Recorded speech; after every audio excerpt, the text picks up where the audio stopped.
실제로 전 세계 인구를 먹여 살 수 있는 식량은 어느 정도 있다고 합니다. 문제는 이제 여러 가지 이유로 인해서 그런 부분에 어려움이 있는데, 결국은 이제 그런 부분의 하나가 이제 뭐 예를 들어서 지금 현재 기후 변화에 대해서 이 생산량이 급감하고 있다든지, 또는 신흥 경제 국가의 인구가 늘어나기 때문에 또 문제가 되고 육류 소비가 문제가 된다든지, 또는 또 이 가축, 우리가 육류를 먹다 보니까 가축이나 이런 데 사료용으로 쓰다 보니까 농산이 부족해지는 그런 부분도 있고요.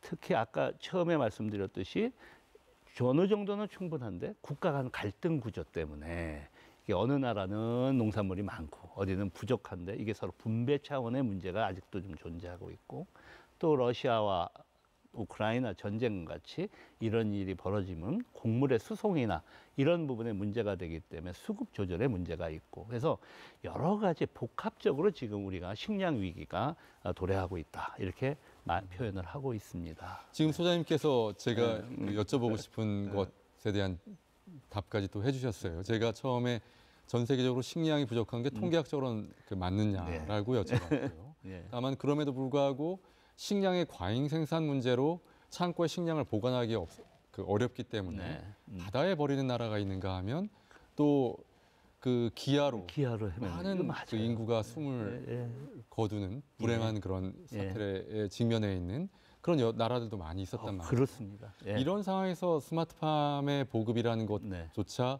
불균형하게 이루어진다면 식량 과익과 식량 부족의 그런 격차가 더 심해지지 않을까, 이런 우려가 있습니다.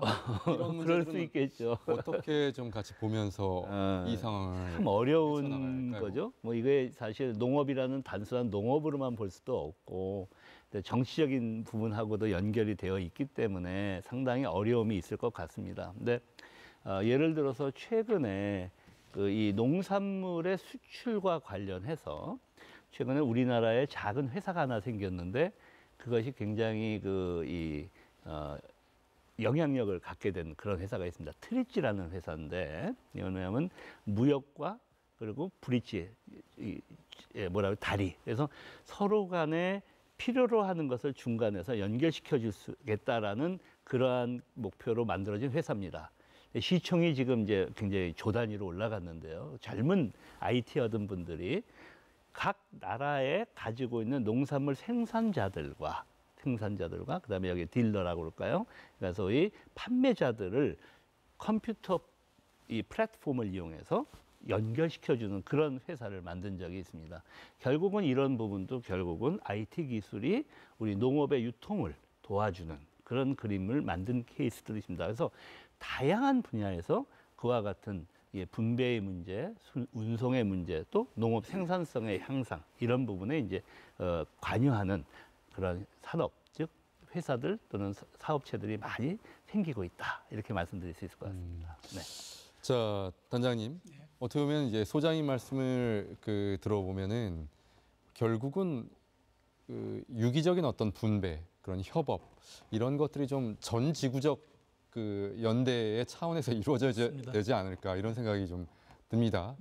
어느 분야보다 어떤 국가 간의 협력, 국제기구의 어떤 적극적인 개입이 또 필요한 부분이 아닌가, 이런 생각이 드는데요. 맞습니다. 자, 이런 차원에서 우리가 이제 WTO에 가입을 하게 되면서 여러 가지 또 규제를 받게 됐죠.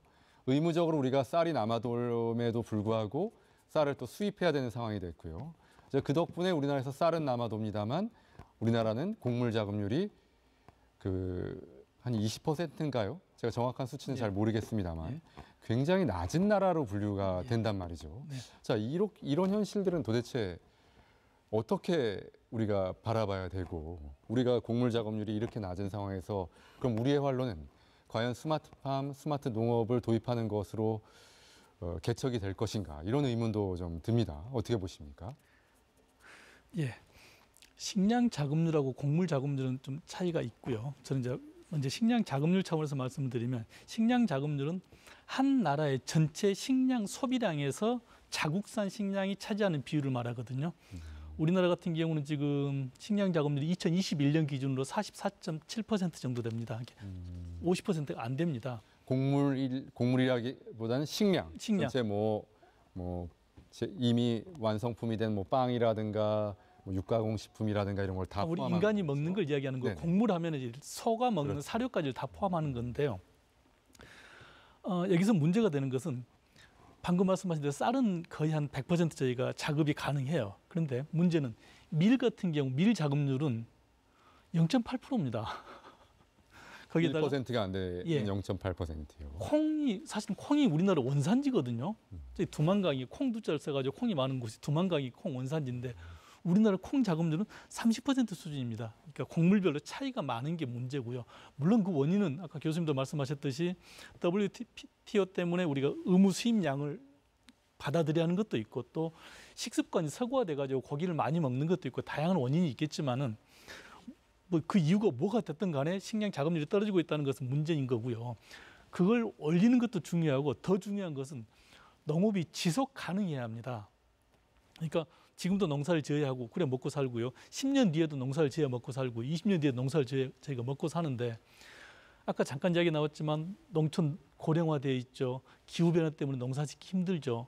이런 상황에서 지속 가능하지가 않아요. 농업이. 현재 있는 그대로만 보면은. 그래서 지속 가능한 농업을 위해서 정부에서 찾은 대안이 바로 스마트 농업입니다. 이거 말고는 달리 대안이 없습니다. 그래서 정부에서 스마트 농업을 강력하게 지금 지원을 하고 있는 것입니다. 자, 그럼에도 불구하고 우리나라가 이제 그 식량 위기, 네. 식량 안보에 과연 그 위기에 대응할 수 있는 역량이 충분하냐 이렇게 질문을 한다면 아마 대답하기 힘들 것 같아요. 그렇죠. 자, 모든 나라가 아마 지금 비슷한 상황일 수도 있을 것 같습니다. 네. 뭐 우크라이나 전쟁으로 인해서 한번 그 식량 수급에 한번 큰 충격이 있었고 신냉전 시대가 도래할 가능성이 크기 때문에 이렇게 되면은 오히려 식량을 그 무기화하는 그런 사례가 더 늘지 않겠냐라는 그런 위기감이 있습니다. 소장님께서는 그렇죠. 이런 추세 그리고 앞으로 각 나라마다 처한 현실이나 전략이 좀 다를 텐데 우리나라의 전략 어떻게 된다고 보십니까? 글쎄요, 이제 실제로 이제 우리나라보다도 이제 해외의 경우 조금 살펴보면 예를 들어 이스라엘 같은 나라들, 이 이스라엘 같은 나라는 이 땅이 너무 나빠요. 이게 너무 좋지 않은데 그럼에도 불구하고 자급률을 90%까지 올리고 있습니다. 그 이유는 뭐냐면 이 캘리포니아도 비가 안 오지만 산 위에서 물을 공급해가지고 관수 시스템으로 운영을 하거든요. 그와 같이 뭐 점적 관수 같은 그런 이제 물방울 툭툭 떨어뜨리는 그런 식의 최소의 물을 사용해서 농사를 짓는 이런 그림들을 그려서 가고 있습니다. 그러면서도 또 이제 비상 식량 공급국 같은 것들을 만들어서 국가적으로 관리를 합니다. 그래서 이스라엘 같은 경우 지금 거의 뭐 자급률이 90% 정도 된다고 그래요. 식량 자급률이. 그 다음에 이제 스위스 있죠. 우리는 스위스 하면 산이 높고 뭐 아름답고 목초가 있고 막 그렇지만 사실 땅이 없으니까 그 목초 만들고 거기다 유목시켜서 저기 가축을 키우는 거 아니겠습니까? 실제로 굉장히 어렵고 식량 자급도 그냥 50% 정도밖에 안 되는 나라입니다. 그러니까 이런 나라에서는 아예 헌법에다가 식량 안보 조항을 추가해 놓은 상태입니다. 이거 그만큼 그렇군요. 국가적으로 네네. 이런 식 보고 국가에서 지원하는 이런 개념을 가고 있어요. 그래서 사실 유제품 같은 경우는 100% 다 이제 작업을 하죠. 중국이 이제 그렇습니다. 중국의 경우는 지금 농경지 면적이 한 1억 6천만 헥타르 된다고 그래요. 1억 6천만 정보가 되겠죠. 근데 15억 인구입니다. 거의 14억에 15억 인구죠. 우리나라는 지금 얼마죠? 165만 헥타르? 그 정도 되죠. 옛날에 200만 정보, 뭐 이제 정보는 헥타르 똑같아요. 200만 정보 정도 된 게 지금 거의 20% 줄었어요. 35만 정보가 줄었는데 우리나라 1년에 배추 농사 짓는 면적이 한 3만 5천에서 4만 정보거든요. 그러니까 10배죠. 우리나라 배추 생산량 10배만큼 할 농경지가 줄어든 거예요. 165만 어마어마합니다. 근데 165만 정보에 5천만이에요. 계산을 딱 해보면 1인당 농경지의 3분의 1입니다. 우리나라가. 그러니까 굉장히 어렵죠. 중국은 그럼에도 불구하고 나름대로 그러기 때문에 작업을 어느 정도 합니다만 그럼에도 불구하고 중국에서는 백성에게는 밥이 하늘이다. 그다음 민의식 위찬이라는 말이 있어요. 그래서 결국 모든 정권이 옛날에 전부 정권들이 밥을 제대로 그러니까 소위 식량을 공급 못했던 데는 다 무너졌습니다. 지금도 그 부분을 제일 중요한 것으로 중국 공산당에서 보고 미뤄지고 있죠. 그러니까 우리도 아마도 국가 차원에서 안보적 차원에서 이 식량 위기 부분 생각해야 될 거 아닌가. 정말 헌법에도 넣는 정도가 되니까요. 그렇습니다. 스위스가 그 척박한 환경 때문에 사실 자국민들이 네. 그 외국의 용병으로도 많이 나갔었죠. 그렇죠. 그럼에도 불구하고 그 미래에 닥쳐올 위기를 그 준비하고 있는 그런 자세 한번 그렇죠. 좀 들여다볼 필요가 예, 있어. 저희 굉장히 심각합니다. 사실 일본도 어느 정도 그런 부분에 그렇고 네. 영국도 그렇고 그래서 식량 자급도를 높이기 위한 노력들은 국가 차원에서 정말 꾸준히 지속적으로 노력하고 있다. 이렇게 말씀을 드리고 우리나라도 그렇게 해야 되지 않을까 생각합니다.